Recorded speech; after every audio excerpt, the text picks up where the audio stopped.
ನಮಸ್ಕಾರ. ಚಂದನ ವಾಹಿನಿ ಎಲ್ಲ ವೀಕ್ಷಕರಿಗೂ ಇಂದಿನ ಯೋಗ ಕಾರ್ಯಕ್ರಮಕ್ಕೆ ತಮ್ಮೆಲ್ಲರಿಗೂ ಸ್ವಾಗತ ಸುಸ್ವಾಗತ. ಇಂದಿನ ದಿವಸ ಒಬ್ಯಾಸಿಟಿ ಆ ಒಂದು ವಿಷಯದ ಕುರಿತಾಗಿ ಯಾವುದೆಲ್ಲ ಯೋಗ ಅಭ್ಯಾಸಗಳು ಉಪಯುಕ್ತಕಾರಿಯಾಗಿರ್ತದೆ, ಯಾವನ್ನೆಲ್ಲ ಮಾಡಬೇಕಂತಕ್ಕಂಥದ್ದನ್ನು ಇವತ್ತು ನಿಮಗೆ ಹೇಳಿಕೊಡಲಾಗುವುದು.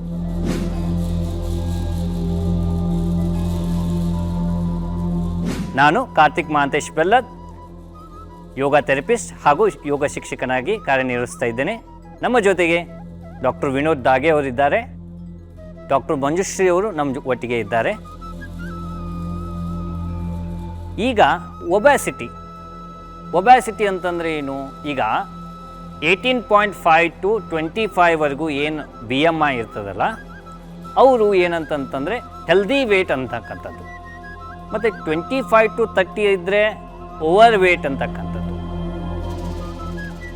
30 to 35 ಇದ್ದರೆ ಒಬೆಸ್ ಕ್ಲಾಸ್ 1, 35 to 40 ಇದ್ದರೆ ಒಬೆಸ್ ಕ್ಲಾಸ್ 2 ಆ್ಯಂಡ್ 40 ಮೇಲ್ಗಡೆ ಇದ್ದರೆ ಒಬೆಸ್ ಕ್ಲಾಸ್ 3 ಅಂತೇಳಿ ಕನ್ಸಿಡರ್ ಮಾಡ್ತಾರೆ.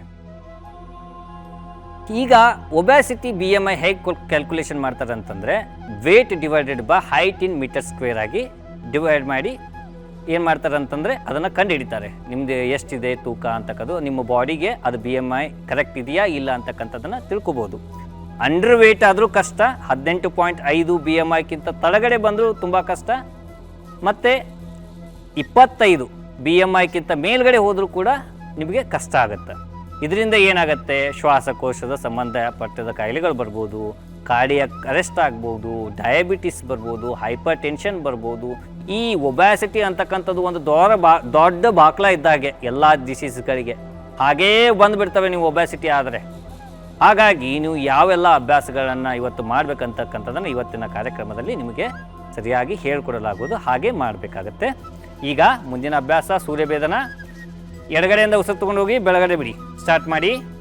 ಕೈ ಚಿನ್ನ ಮುದ್ರೆಯಲ್ಲಿ ಇರಲಿ, ಎಡಗೈಯನ್ನು, ಬಲಗೈಯನ್ನು ನಾಸಿಕಾಗ್ರೆ ಮುದ್ರೆ ತೋರಿಸಿ ಮುಂದ್ಗಡೆ ಹೇಗೆ ಮಾಡ್ಬೇಕಂತ ಹೇಳಿ. ಈಗ ಸರಿಯಾಗಿ ಇಟ್ಕೊಳ್ಳಿ, ಮೂಗಿನ ಹೊರಳೆಯ ಪಕ್ಕದಲ್ಲಿ. ಈಗ ಏನು ಮಾಡ್ಬೇಕಂದ್ರೆ ಎಡಗಡೆಯಿಂದ ಬಲಗಡೆಯಿಂದ ಉಸಿರು ತಗೊಳ್ಳಿ, ಸರಿಯಾಗಿ ಬಲ ಬದಿಯಿಂದ ಉಸಿರು ತಗೊಳ್ಳಿ, ಎಡಗಡೆ ಉಸಿರನ್ನ ಹೊರಗಾಕಿ, ಮತ್ತೆ ಎಡಬದಿಯನ್ನು ಕ್ಲೋಸ್ ಮಾಡಿ, ಎಡಬದಿಯನ್ನು ಕ್ಲೋಸ್ ಮಾಡಿ ಬಲಗಡೆಯಿಂದ ಉಸಿರು ತೆಗೆದುಕೊಳ್ಳಿ ನಿಧಾನವಾಗಿ, ಬಲಬದಿಯನ್ನು ಕ್ಲೋಸ್ ಮಾಡಿ ಎಡಗಡೆ ಉಸಿರು ಬಿಡಿ, ಮತ್ತೆ ಬಲಗಡೆ ಉಸಿರು ತೆಗೆದುಕೊಳ್ಳಿ, ಎಡಗಡೆ ಉಸಿರು ಬಿಡಿ, ಮತ್ತೆ ಬಲಗಡೆ ಉಸಿರು ತೆಗೆದುಕೊಳ್ಳಿ, ಎಡಗಡೆ ಉಸಿರು ಬಿಡಿ,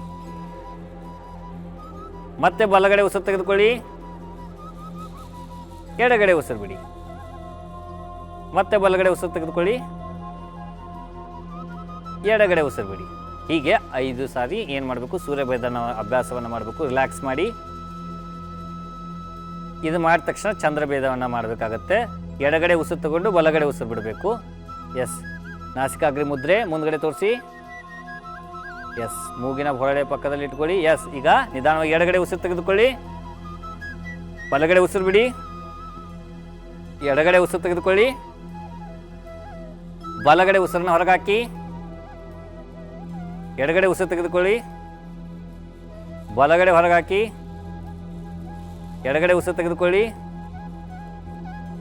ಬಲಗಡೆ ಹೊರಗಾಕಿ, ಎಡಗಡೆ ಉಸಿರು ತೆಗೆದುಕೊಳ್ಳಿ, ಬಲಗಡೆ ಹೊರಗಾಕಿ. ವಿಶ್ರಾಂತಿ. ಕೈಯನ್ನು ತೊಡೆ ಮೇಲೆ ಇಟ್ಕೊಳ್ಳಿ. ನಿಮ್ಮ ಮೊಣಕಾಲಿನ ಮೇಲೆ ಚಿನ್ಮುದ್ರೆ ಇರಲಿ. ಈಗ ಮೊಣಕಾಲಿನ ಮೇಲೆ 2 ಚಿನ್ಮುದ್ರೆಗಳು ಇರಲಿ. ಈಗ ನೆಕ್ಸ್ಟ್ ಮುಂದಿನ ಅಭ್ಯಾಸಕ್ಕೆ ಹೋಗೋಣ. ಭಸ್ತ್ರಿಕಾ ಪ್ರಾಣಾಯಾಮ. 2 ಕೈಗಳನ್ನ ಮೇಲ್ಗಡೆ ತೊಗೊಂಬನ್ನಿ. At time. ಮೇಲ್ಗಡೆ ತೊಗೊಂಬನ್ನಿ. 2 ಕೈಗಳ ಮೇಲ್ಗಡೆ ಲಿಫ್ಟ್ ಮಾಡಿ. ಎಸ್. ಭಸ್ತ್ರಿಕಾ ಸ್ಟಾರ್ಟ್ ಮಾಡಿ. ಎಕ್ಸೇಲಿಂಗ್ ಸ್ಟಾರ್ಟ್ ಮಾಡಿ. 1 2 3 4 5 6 7 8 9 10. ವಿಶ್ರಾಂತಿ. ಸಾಕು, ಇಷ್ಟೇ ಸಾಕು ವಿಶ್ರಾಂತಿ. ನೀವು ಇದನ್ನು ಏನು ಮಾಡ್ಬೋದಪ್ಪ ಅಂತಂದರೆ, ನೀವು ಒಂದು 30 ಬಾರಿ 40 ಬಾರಿ ಈ ರೀತಿ ಏನು ಮಾಡ್ಬೋದು ಅಂದರೆ ರಿಪಿಟೇಷನ್ ಮಾಡಿ ಈ ರೀತಿ ಅಭ್ಯಾಸ ಮಾಡ್ಬೋದು. ಈಗ ಮುಂದಿನದಾಗಿ ಉಸಿರಾಟ, ಸಹಜ ಉಸಿರಾಟ ಇರಲಿ. ಟೇಕ್ ಡೀಪ್ ಬ್ರೀತ್ ಇನ್, ಬ್ರೀತ್ ಔಟ್. ಉಸಿರಾಟದ ಕಡೆ ಕಾನ್ಸಂಟ್ರೇಟ್ ಮಾಡಿ. ದೀರ್ಘವಾಗಿ ಉಸಿರನ್ನು ತೆಗೆದುಕೊಂಡು ಓಂಕಾರ ಸ್ಟಾರ್ಟ್ ಮಾಡಿ.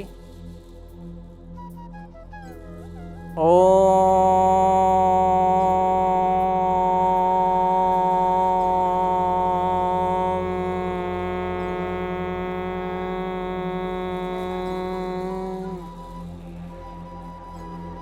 ದೀರ್ಘವಾಗಿ ಉಸಿರನ್ನು ತೆಗೆದುಕೊಂಡು ಮತ್ತೆ ಓಂಕಾರ.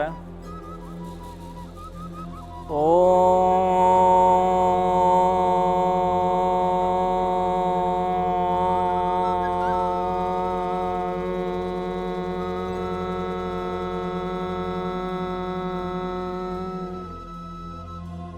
ಮತ್ತೆ ದೀರ್ಘವಾಗಿ ಉಸಿರನ್ನು ತೆಗೆದುಕೊಂಡು ಮತ್ತೆ ಓಂಕಾರ. ಓ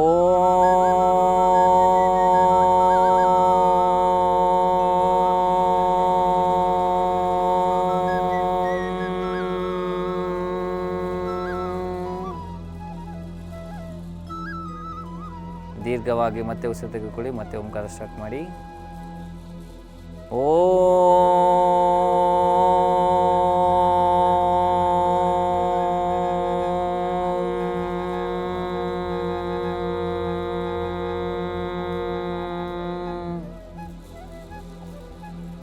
ಮತ್ತೆ ದೀರ್ಘವಾಗಿ ಉಸಿರನ್ನು ತೆಗೆದುಕೊಳ್ಳಿ, ಮತ್ತೆ ಉಸಿರನ್ನು ತೆಗೆದುಕೊಂಡು ಮತ್ತೆ ಓಂಕಾರ ಸ್ಟಾರ್ಟ್ ಮಾಡಿ.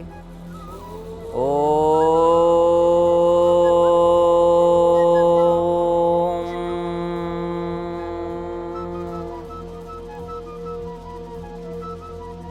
ಹೀಗೆ ನೀವು ಏನು ಮಾಡ್ಬೋದು ಅಂತಂದರೆ 12 ಬಾರಿ ಓಂಕಾರವನ್ನು ಮಾಡ್ಬೋದು.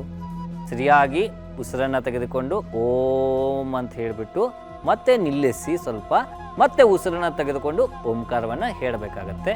12 ಬಾರಿ ಓಂಕಾರ ಹೇಳಿದ ತಕ್ಷಣ ನಿಧಾನವಾಗಿ ಕಾಲನ್ನು ಸ್ಟ್ರೆಚ್ ಮಾಡಿ ಶವಾಸನಕ್ಕೆ ನಿಧಾನವಾಗಿ ಬರಬೇಕು. ಕಾಲನ್ನು ಸ್ಟ್ರೆಚ್ ಮಾಡಿ ನಿಧಾನವಾಗಿ ಶವಾಸನಕ್ಕೆ ಬನ್ನಿ. ಈಗ ಕೈಗಳು ಮೇಲ್ಮುಖವಾಗಿರಲಿ. ಈಗ ಶವಾಸನ 1 ಮಾಡೋಣ. ಶವಾಸನ 2 ಅನ್ನೋದನ್ನು ಹೇಳ್ಕೊಡ್ತೀವಿ. ಶವಾಸನ 1 ಏನಂತಂದರೆ ಈ ಕೈಯನ್ನು ಫೋಲ್ಡ್ ಮಾಡಿ మన ಕೈಯನ್ನು ಈ ಎದೆ ಮೇಲೆ ಇಟ್ಕೊಳ್ಳಿ, ಕೈ ಸ್ಟ್ರೆಚ್ ಮಾಡಿ ಇದನ್ನು ಹೊಟ್ಟೆ ಮೇಲೆ ಇಟ್ಕೊಳ್ಳಿ. ಸರಿಯಾಗಿ ಉಸಿರಾಡಿಸ್ತಾ ಇರಬೇಕು. ಇದು ಶವಾಸನ 1. ನೀವು ಶವಾಸನ 1 ಮಾಡಿ ಕೈಯನ್ನು ಎಡಗೈಯನ್ನು ಫೋಲ್ಡ್ ಮಾಡಿ ಎದೆ ಮೇಲೆ ಇಟ್ಕೊಳ್ಳಿ. ಬಲಗೈಯನ್ನು ಫೋಲ್ಡ್ ಮಾಡಿ ಹೊಟ್ಟೆ ಮೇಲೆ ಇಟ್ಕೊಳ್ಳಿ. ಸರಿಯಾಗಿ ಉಸಿರಾಡಿ. ಈ ರೀತಿ 12 ಬಾರಿ ಉಸಿರಾಡಿಸ್ಬೇಕು. ಫಸ್ಟು 12 ಬಾರಿ ಉಸಿರಾಡಿಸಿದ ತಕ್ಷಣ ನೆಕ್ಸ್ಟ್ ಏನು ಮಾಡಬೇಕಂದ್ರೆ ಶವಾಸನ 2 ಅದನ್ನು ಏನು ಮಾಡಬೇಕಂದ್ರೆ 12 ಬಾರಿ ಉಸಿರಾಡಿಸ್ಬೇಕು. ಕೈಗಳನ್ನು ರಿಲೀಸ್ ಮಾಡಿ ನಿಧಾನವಾಗಿ 12 ಬಾರಿ ಉಸಿರಾಟ ಆಗಿದೆ ಇವ್ರದ್ದು. ಕೈಯನ್ನು ರಿಲೀಸ್ ಮಾಡಿ ಕೈಯನ್ನು ಪಕ್ಕದಲ್ಲಿ ತೊಗೊಂಬನ್ನಿ. ಕೈ ಮೇಲ್ಮುಖವಾಗಿರಲಿ, 2 ಕೈ ತೊಗೊಂಬನ್ನಿ. ಈಗ ಶವಾಸನ 2. ಈಗ ದೀರ್ಘವಾಗಿ ಉಸಿರನ್ನು ತೆಗೆದುಕೊಂಡು ನಿಧಾನವಾಗಿ ಉಸಿರನ್ನು ಹೊರಗಾಗ್ತಾ ಬರಬೇಕು. ಇದೇ ರೀತಿ 12 ಬಾರಿ ಇದನ್ನು ಅಭ್ಯಾಸವನ್ನು ಮಾಡಬೇಕಾಗತ್ತೆ. 12 ಬಾರಿ ಅಭ್ಯಾಸ ಮಾಡಿದಾಗ ನೆಕ್ಸ್ಟು ಕಾಲನ್ನು ನಿಧಾನವಾಗಿ ಜಾಯಿನ್ ಮಾಡ್ಕೋಬೇಕು. ಕೈಯನ್ನು ಪಕ್ಕದಲ್ಲಿ ತೊಗೊಂಬರ್ಬೇಕು. ಕಾಲನ್ನು ಜಾಯಿನ್ ಮಾಡಿ ಕೈಯನ್ನು ಪಕ್ಕದಲ್ಲಿ ತೊಗೊಂಬನ್ನಿ. ಬಲಗೈನ ಮೇಲ್ಗಡೆ ಎತ್ತಿ. ಬಲಗಡೆ ತಿರುಗಿ ಕೈ ಅದೇ ಪಕ್ಕಕ್ಕೆ ಇಟ್ಕೊಂಡು ನಿಧಾನವಾಗಿ ಎದ್ದು ಕೂತ್ಕೊಳ್ಳಿ.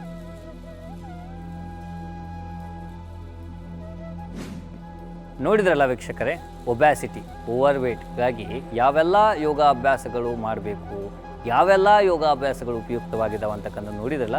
ಇವೆಲ್ಲ ಏನಂತಂತಂದರೆ ನಾವು ರಿಸರ್ಚ್ ಮಾಡಿದ್ದೀವಿ.